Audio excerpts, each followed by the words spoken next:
Halo sahabat Badan POM, kalian pasti sering mendengar berbagai nama obat antibiotik yang beredar di apotek. Tapi mungkin banyak dari kita yang belum mengetahui kalau obat antibiotik termasuk ke dalam golongan obat antimikroba. Nah, kita simak yuk informasi penting seputar antimikroba. Penemuan antimikroba telah menjadi capaian yang besar pada abad ke-20, di mana antimikroba sebagai pengobatan untuk infeksi bakteri telah menjadi standar kesehatan yang tidak diragukan.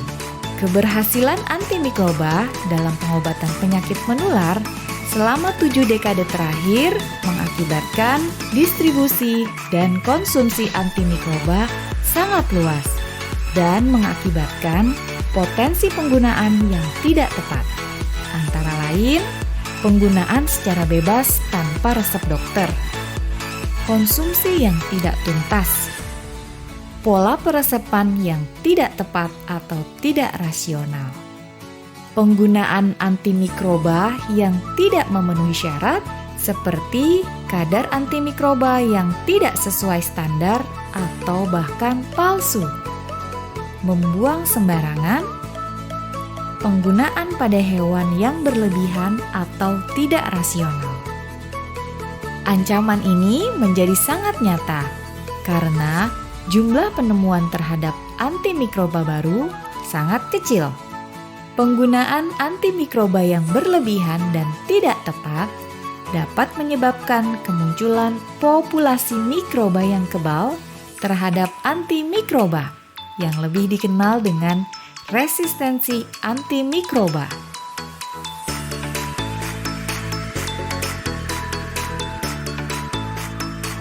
Resistensi antimikroba memunculkan ancaman serius bagi Indonesia dan seluruh dunia.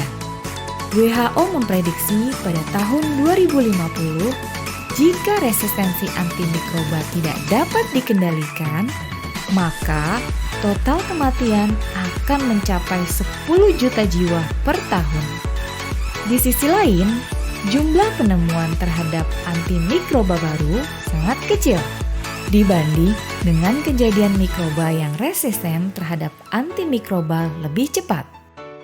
Jika tubuh kebal terhadap antimikroba, tindakan medis lain seperti transplantasi organ, kemoterapi, pengobatan diabetes, dan operasi besar menjadi sangat berisiko, sehingga dikhawatirkan menjadi penyebab utama kematian atau dapat digunakan menjadi senjata biologis.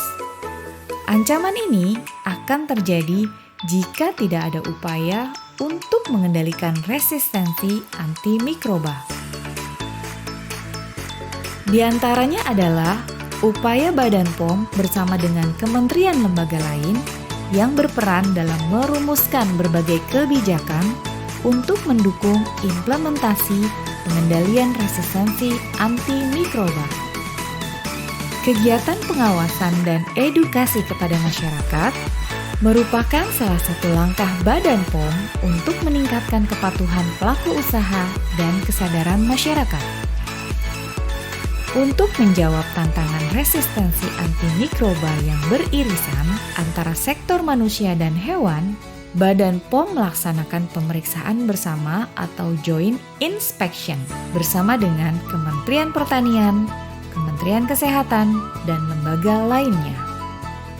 Seluruh upaya-upaya tersebut direplikasi dan dijalankan oleh setiap unit pelaksana teknis Badan POM di 33 provinsi di Indonesia, agar supaya pengendalian resistensi antimikroba di Indonesia dapat berjalan lebih optimal.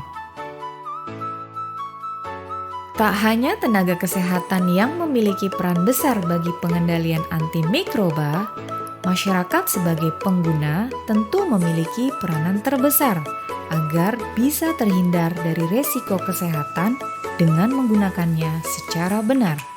Yuk kita simak bagaimana cara kita mengenali antimikroba dan bagaimana kita mampu melawan resistensi antimikroba. Antimikroba adalah obat untuk mengatasi berbagai penyakit infeksi yang disebabkan oleh bakteri, virus, jamur, atau parasit lainnya. Namun, sebagian kuman menjadi kebal terhadap antimikroba yang sering disebut dengan resistensi antimikroba. Kejadian resistensi antimikroba di dunia menjadi ancaman besar bagi kesehatan manusia di masa depan. Sehingga kita semua, baik pemerintah, tenaga kesehatan, dan masyarakat, berperan penting untuk dapat melawan resistensi antimikroba.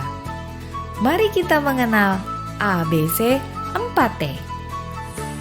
A. Apa itu resistensi antimikroba? Resistensi antimikroba adalah berkurangnya kemampuan antimikroba untuk membunuh atau menghambat perkembangan mikroba, bakteri, virus, jamur, dan parasit yang dapat menyebabkan penyakit. B. Bahaya resistensi antimikroba. Penyakit karena mikroba yang resisten akan memicu penggunaan antimikroba dengan dosis yang lebih tinggi atau membutuhkan antimikroba baru sehingga biaya yang dikeluarkan lebih besar dan berdampak pada kualitas kesehatan manusia.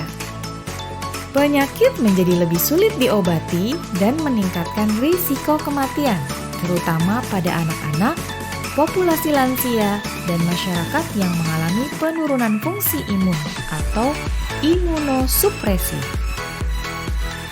C. Cara mikroba menjadi resisten. Mikroba dapat bermutasi dan resisten terhadap antimikroba, baik secara alamiah atau karena penggunaan antimikroba yang berlebihan atau overuse, atau tidak sesuai ketentuan dan pemanfaatannya yang salah atau misuse. Ayo lawan resistensi antimikroba dengan 4T. T1. Tidak membeli antimikroba tanpa resep dokter untuk tujuan swadmedikasi. Ingat, antimikroba merupakan golongan obat keras yang penggunaannya harus berdasarkan pengawasan dokter. T2. Teruskan pengobatan dengan antimikroba yang diresepkan, walaupun kondisi sudah membaik. Ingat, antimikroba harus diminum sampai habis ya. T3. Tidak membuang antimikroba yang rusak atau kedaluarsa sembarangan, karena dapat mempengaruhi atau mencemari mikroba baik yang ada di lingkungan, serta dapat disalahgunakan oleh oknum menjadi obat palsu. T4. Tegur dan laporkan jika mengetahui ada pihak atau sarana lain yang menjual antimikroba sembarangan atau tanpa resep dokter. Pengendalian resistensi antimikroba menjadi perhatian seluruh pihak di Indonesia. Baik pemerintah, tenaga kesehatan, dan masyarakat saling bahu-membahu melawan resistensi antimikroba menuju generasi yang sehat dan bangsa yang hebat. Kita dan generasi penerus berhak mendapatkan pengobatan menggunakan antimikroba yang bermutu, aman, dan berkhasiat. Pengendalian resistensi antimikroba sangat ditentukan oleh peran aktif semua pihak sesuai tugas dan fungsinya. Peran masyarakat juga menjadi kunci untuk menggunakan antimikroba secara bijak dan dari sumber yang benar. Bersama, kita kendalikan resistensi antimikroba menuju generasi sehat dan bangsa berkualitas.